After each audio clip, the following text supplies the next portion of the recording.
Mga kababayan, huwag po kayong mag-scroll. Kung isa ka sa milyong SSS pensioners o may lolo, lola o magulang na umaasa sa pensyon, may napakahalagang balita kami tungkol sa 13th month pay ninyo sa 2026 na pwede kayong maligaw kung hindi nyo malalaman. Maraming pensioner ang nagulat nung nalaman nila na iba na ang schedule ng kanilang 13th month pay. At kung hindi nyo susubaybayan itong video hanggang dulo, baka mawalan kayo ng pera na karapatan nyo. Panoorin ninyo ito ngayon dahil sa dulo ibubunyag namin ang eksaktong halaga, petsa ng release at kung sino talaga ang makakakuha. Huwag palampasin. Ang bawat segundo ng video na ito ay pwede kayong makatipid ng libu-libong piso.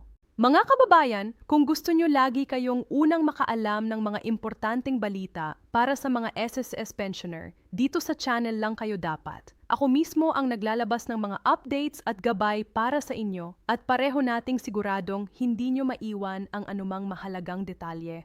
Ita-upload ko rin ang topic na ito ng detalyado kaya mag-subscribe kayo ngayon para siguradong makuha nyo lahat ng impormasyon ng diretso sa inyo. Mga kababayan, kung kayo ay isang SSS pensioner o mayroon kayong magulang, lolo, lola o kamag-anak na tumatanggap ng pensyon mula sa Social Security System, pakinggan ninyo ng mabuti ang video na ito dahil may napakahalagang balita tayong tatalakayin ngayon. Maraming nagtanong sa amin sa comment section tungkol sa 13th month pay ng mga SS pensioner kung kailan ito ilalabas, magkano ang matatanggap at sino ba talaga ang kwalipikado. Kaya naman sa video na ito, bibigyan namin kayo ng kumpletong impormasyon mula simula hanggang katapusan para walang maiwanang hindi naiintindihan. Huwag kayong aalis sa video na ito dahil baka may mahalagang detalye kayong mapalalagpas na maaaring makaapekto sa inyong benepisyo. Una sa lahat, pag-usapan natin kung ano ba talaga ang tinatawag na 13th month pay para sa mga SSS pensioner. Marami sa atin ang pamilyar sa 13th month pay ng mga empleyado sa pribadong sektor. Yung dagdag na sahod na binibigay sa kanila bago magpasko. Ngunit para sa mga pensioner ng SSS, iba ang sistema. Ang kanilang 13th month pay ay tinatawag ding 13th month pension o Christmas bonus ng SSS at ito ay isang karagdagang bayad na katumbas ng isang buwang pensyon na ibinibigay bilang pasasalamat at tulong sa mga pensioner lalo na ngayong panahon ng Kapaskuhan. Hindi ito isang bagong benepisyo. Matagal na itong pinagkakaloob ng SSS sa kanilang mga miyembro na nagretiro na at tumatanggap na ng regular na buwan ng pensyon. Ang pagkakaiba lang ngayon ay ang timing ng pagpapalabas ng nasabing 13th month pension para sa taong 2026. Ngayon, bakit kailangan pang ipaliwanag ang timing? Kasi maraming pensioner ang nagtanong. Dati natatanggap ko ang aking 13th month pay sa Disyembre. Bakit ngayon sa Marso 2026 pa? Ito ang eksaktong tanong na susugurin natin ngayon. Ayon sa mga pinakabagong impormasyon mula sa SSS, may hakbang na ginawa ang pamahalaan at ang SSS mismo para mas mapabilis ang proseso ng pagpapalabas ng benepisyo sa mga pensyer. Ang layunin ay simple. Ayaw nilang maantala pa ang pera ng mga matatanda at mga retirado. Lalo na ang mga taong lubos na umaasa sa kanilang buwan ng pensyon bilang pangunahing pinagkukunan ng kabuhayan. Kaya naman ang 13th month pay na kadalasan ay nililista at ipinamamahagi sa pagtatapos ng taon ngayon ay may posibilidad na ilabas ng mas maaga at ang Marso 2026 ay isa sa mga pinakainaasahang petsa ng pagpapalabas. Mahalaga ring maunawaan natin ang kaibahan ng maagang pagpapalabas at regular na pagpapalabas. Sa nakaraang mga taon, ang 13th month pension ng SSS ay karaniwang ilinalabas sa Nobyembre o Disyembre bilang bahagi ng holiday assistance ng pamahalaan. Ngunit sa ilang mga taon, nagkaroon ng pagkaantala dahil sa iba't ibang kadahilan kabilang ang proseso ng pagpapatunay ng mga miyembro, teknikal na issue sa sistema ng bayad, o kaya naman ay mga pagbabago sa patakaran ng SSS. Sa sitwasyong ito, ang Marso na petsa ay hindi ibig sabihin na huli na ito. Sa katunayan, maaari itong mga hulugang ang SSS ay nagbibigay ng advance o maagang pagpapalabas ng benepisyo para sa taong 2026 na ang dating expectation ay ilalabas lamang sa bandang katapusan ng taon. Ito ay isang magandang balita para sa mga pensioner dahil nangangahulugang hindi nila kailangang maghintay ng matagal. Para mas maunawaan natin ang buong larawan, kailangan nating pag-aralan kung sino ba ang mga kwalipikadong makatanggap ng 13th month pension mula sa SSS. Hindi lahat ng miyembro ng SSS ay otomatikong makakatanggap nito. May mga partikular na kondisyon na kailangang matugunan. Una, kailangan kang maging isang aktibong pensioner ng SSS. Ibig sabihin, kasalukuyan kang nakatanggap ng buwanang retirement pension mula sa SSS. Ang mga miyembro na nag-apply pa lamang para sa pensyon o kaya naman ay nasa proseso pa ng pag-aproba ay hindi kasama sa kategoriyang ito. Pangalawa, ang mga disability pensioner. Yung mga miyembro na hindi nakapagtrabaho o hindi na makakapagtrabaho dahil sa permanenteng kapansanan at tumatanggap ng monthly disability pension ay kabilang din sa mga kwalipikado. Pangatlo, ang mga survivorship pensioner, yung mga balo, anak o dependent na miyembro ng isang namatay na SSS member at kasalukuyang tumatanggap ng survivor's pension ay may karapatang matanggap ang 13th month benefit na ito. Ngayon, pag-usapan naman natin ang pinaka-inaabangan ng lahat. Magkano ba ang matatanggap? Ang simpleng sagot ay katumbas ito ng inyong isang buwang pensyon. Kaya kung ang inyong buwanang pensyon ay PH 5,000, ang inyong 13th month pay ay PH 5,000 rin. Kung ang inyong buwanang pensyon ay Hugh 10,000, ganun din ang inyong 13th month. Ito ang pangunahing formula na ginagamit ng SSS sa pagkukwenta ng 13th month pension. Hindi ito isang flat rate o pantay-pantay na halaga para sa lahat. Nakasalalay ito sa inyong individual na monthly pension amount na naman ay nakabatay sa inyong mga kontribusyon sa SSS noong nag-aaktibo ka pa bilang miyembro. Kaya naman, ang mga miyembro na mas maraming naiambag sa SSS at mas matagal na nagbayad ng contributions ay karaniwang may mas mataas na buwan ng pensyon at sa makatuwid ay mas malaki rin ang kanilang 13th month pay. Ngayon ay pag-aralan natin ang kasaysayan ng 13th month benefit ng SSS para mas maunawaan natin kung paano ito nagbago sa paglipas ng panahon. Noong mga nakalipas na dekada, ang mga benepisyo ng SSS ay hindi gaanong komplikado. Isang tuwid na buwanang pensyon lamang ang binibigay sa mga retirado. Ngunit sa paglipas ng panahon habang lumalaki ang SSS at habang tumataas ang bilang ng mga miyembro at pensioner, nagdagdag ang pamahalaan ng iba't ibang uri ng benepisyo para mas mapalakas ang suporta sa mga retirado. Ang 13th month pension ay isa sa mga pinakamahalagang dagdag na benepisyo na ito. Sa ilalim ng Republic Act of 999 o ang Social Security Act of 2018, pinalakasan at pinalawig ang mga benepisyo ng SSS para sa mga miyembro. Kasama sa mga pagbabagong ito ang mas mataas na pension amounts at mas malinaw na mga patakaran tungkol sa iba't ibang uri ng benepisyo. Napansin din ng maraming pensioner na sa ilang taon may karagdagang tulong mula sa pamahalaan na ibinibigay kasabay ng 13th month pension. Halimbawa, sa ilang pagkakataon, nagbibigay din ang DSWD o ang pamahalaan ng ayuda o financial assistance sa mga senior citizen na pensioner bilang karagdagang suporta. Ito ay hiwalay sa 13th month pension ng SSS. Ngunit kadalasan ay sabay-sabay na tinatanggap ng mga pensioner ang dalawang ito na nagdudulot ng mas malaking relief para sa kanila at sa kanilang mga pamilya. Ngunit para sa video na ito, ang ating focus ay ang 13th month pension ng SSS specifically para hindi tayo malito. Isa pang mahalagang bagay na kailangan nating pag-usapan ay kung paano ibibigay ang 13th month pension, ang proseso ng pagpapalabas at pamamahagi. Para sa mga pensioner na naka-enroll na sa SS Online Remittance o may link na bank account sa SSS, ang kanilang 13th month pension ay automatikong ide-deposit sa kanilang account. Hindi na kailangan pang pumunta sa SSS branch o mag-apply para dito. Ito ay auto-credited. Ibig sabihin, dumidiretso na ito sa inyong account nang walang karagdagang hakbang mula sa inyo. Iyon to kahit stansin pinaka-maginhawang aspeto ng modernisasyon ng SSS. Ang sistema nila ngayon ay mas digital at mas mabilis kaysa dati. Para naman sa mga pensioner na hindi pa nakalink ang kanilang bank account sa SS o kaya naman ay gumagamit pa rin ng UMID card para sa kanilang pensyon, ang proseso ay bahagyang naiiba. maaaring kailanganin nilang pumunta sa kanilang authorized bank or remittance center para makuha ang kanilang 13th month pension.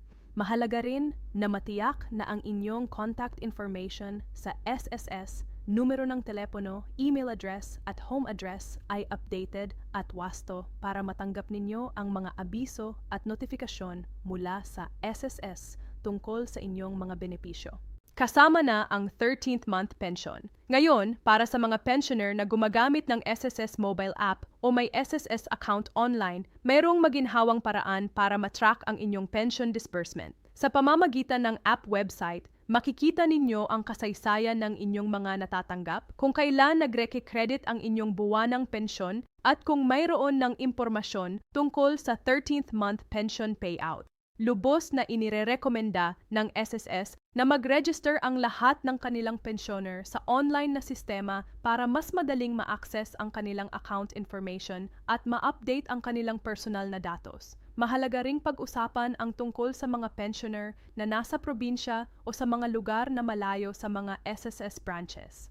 Para sa kanila, maaaring mas mainam na gumamit ng remittance services o mga rural banks na may kasunduan sa SSS para sa pamamahagi ng pension payments. Ang SS ay may malawak na network ng partner banks at financial institutions sa buong Pilipinas. Kasama na ang Land Bank, DBP, BDO, BPI at marami pang iba. Pati na rin ang mga money remittance centers tulad ng Mlilier at Cebuana Lilier sa mga lugar na hindi accessible ang mga malalaking bangko. Ang layunin ng SSS ay tiyaking maaabot ang benepisyo ng bawat pensioner kahit saan sila naroroon sa bansa. Pag-aralan din natin ang ilang karaniwang tanong at maling akala tungkol sa 13th month pension ng SSS. Una, maraming pensioner ang nagtatanong, kailangan ba akong mag-apply para sa 13th month pension? Ang sagot ay hindi. Hindi na kailangan ng hiwalay na application. Kung isa kang aktibong pensioner ng SSS at nakakatanggap ng regular na buwan ng pensyon, automatiko kang kabilang sa listahan ng mga makakatanggap ng 13th month benefit.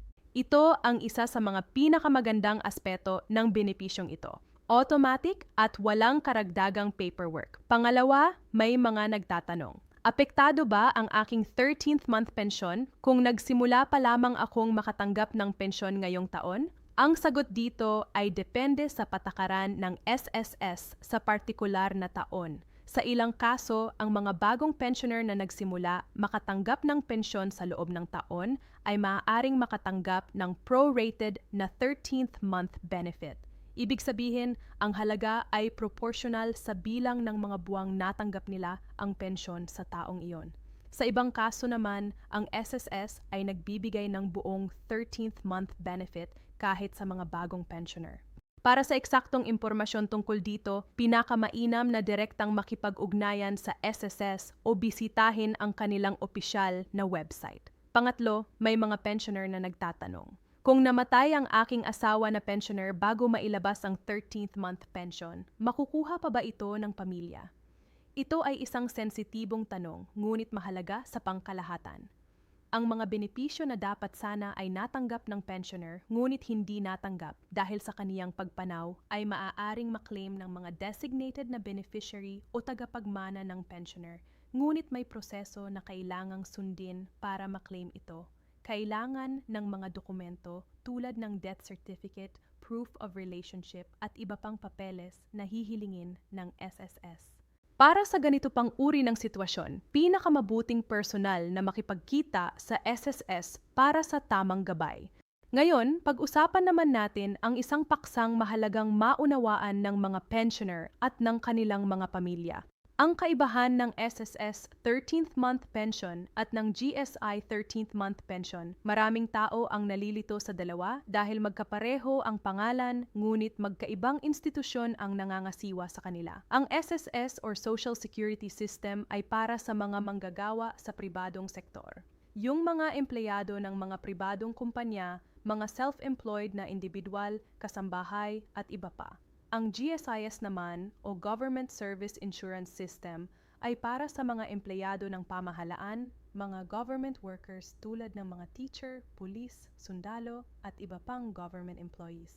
Kaya kung ang inyong pensyon ay galing sa SSS, ang 13th month pension na tinalakay natin sa video na ito ang para sa inyo. Kung galing naman ito sa GSIS, magkaibang patakaran at proseso ang susundin at mas mainam na direkta kayong makipag-ugnayan sa GSIS para sa tamang impormasyon. Isang bagay pa na gusto naming bigyang diin ay ang kahalagahan ng pagpapanatili ng inyong SSS records na tama at updated. Maraming pensioner ang nakaranas ng abala at pagkaantala sa pagtanggap ng kanilang mga benepisyo dahil sa hindi tama o lumang impormasyon sa kanilang SSS records. Halimbawa, kung nagbago ang inyong bank account, lumipat kayo ng tirahan, kailangan ninyong agad na i-update ang inyong impormasyon sa SSS para hindi malagyan ng problema ang pagpapadala ng inyong pensyon.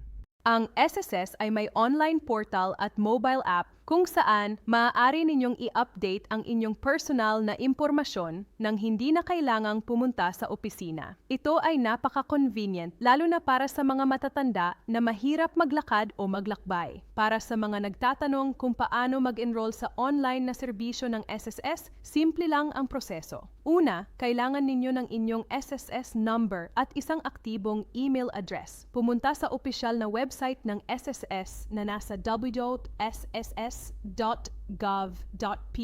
Hanapin ang link para sa My SS Member Registration. Sundin ang mga hakbang sa registration at pagkatapos ay mayroon na kayong access sa inyong account. Sa pamamagitan nito, makikita ninyo ang inyong contribution history, loan records, benefit records at iba pang mahahalagang impormasyon tungkol sa inyong SSS account. Para sa mga hindi sanay sa teknolohiya, maaari ninyong hilingin sa inyong mga anak o apo na tulungan kayo sa prosesong ito o kaya ay pumunta sa pinakamalapit na SSS branch at humingi ng tulong mula sa kanilang mga staff.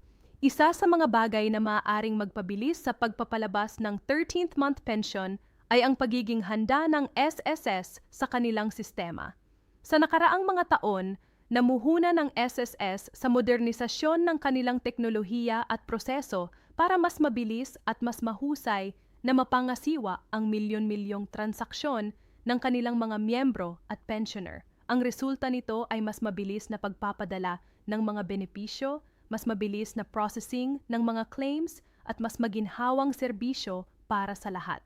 Kaya naman kapag sinabi nating ang 13th month pension para sa 2026 ay ilalabas ng mas maaga, ito ay resulta ng parehong pagpapabuti ng patakaran ng SSS at ng kanilang teknolohiya. Ngayon, nais naming pag-usapan ang isang napakahalagang bagay na kailangan ng bawat pensioner na malaman, ang pag-iingat laban sa mga scam at pandaraya. Sa tuwing may balita tungkol sa pagpapalabas ng malalaking benepisyo tulad ng 13th month pension, lagi ring may mga masasamang tao na nagtatangkang samantalahin ang mga pensioner. Huwag kayong magtiwala sa sino mang taong lumapit sa inyo, maging sa personal, sa telepono o sa social media, at nag-aalok na tulungan kayong makuha ang inyong 13th month pension kapalit ng bayad o ng inyong personal na impormasyon.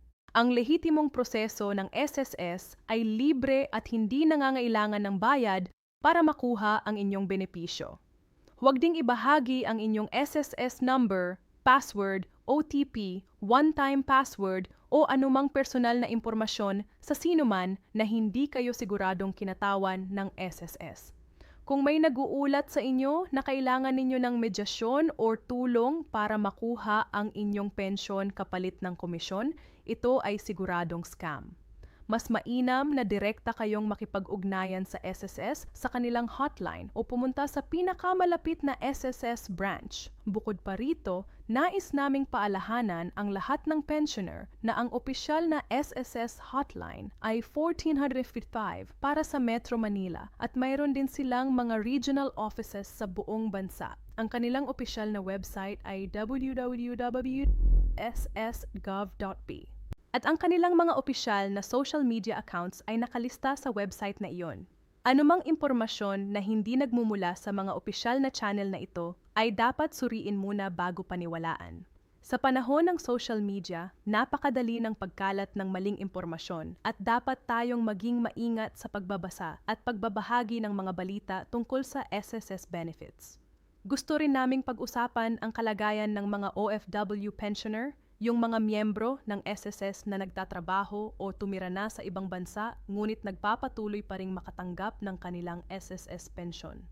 Para sa kanila, ang proseso ay bahagyang naiiba dahil ang kanilang pensyon ay karaniwang ipinapadala sa kanilang nakatalagang bank account sa Pilipinas o kaya naman ay may arrangement para matanggap ito sa ibang bansa sa pamamagitan ng partner banks at remittance centers ng SS.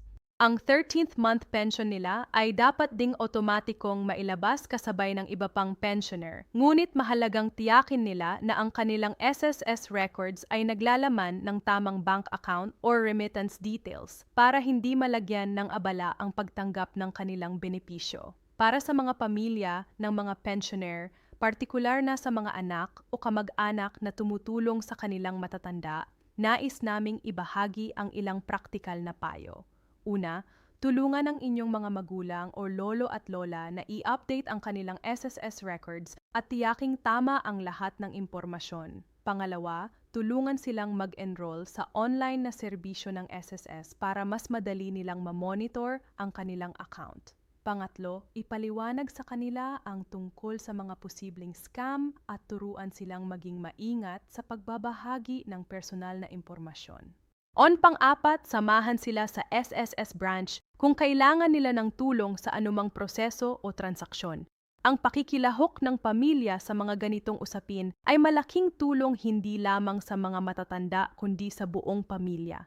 Nais din naming banggitin ang kahalagahan ng regular na pag-check ng inyong pension amount. Sa bawat taon, maaaring magbago ang halaga ng inyong buwanang pensyon dahil sa iba't ibang dahilan. Kabilang ang mga adjustment na ginagawa ng SSS batay sa economic conditions o kaya naman ay mga pagbabago sa inyong personal na sitwasyon tulad ng pagbabago sa bilang ng dependents. Kung napansin ninyo na ang inyong buwanang pensyon ay hindi tama o mayas na hindi ninyo naiintindihan agad na makipag-ugnayan sa SSS para maipaliwanag at maayos ang issue, huwag hayaang matagal bago harapin ang gayong mga problema.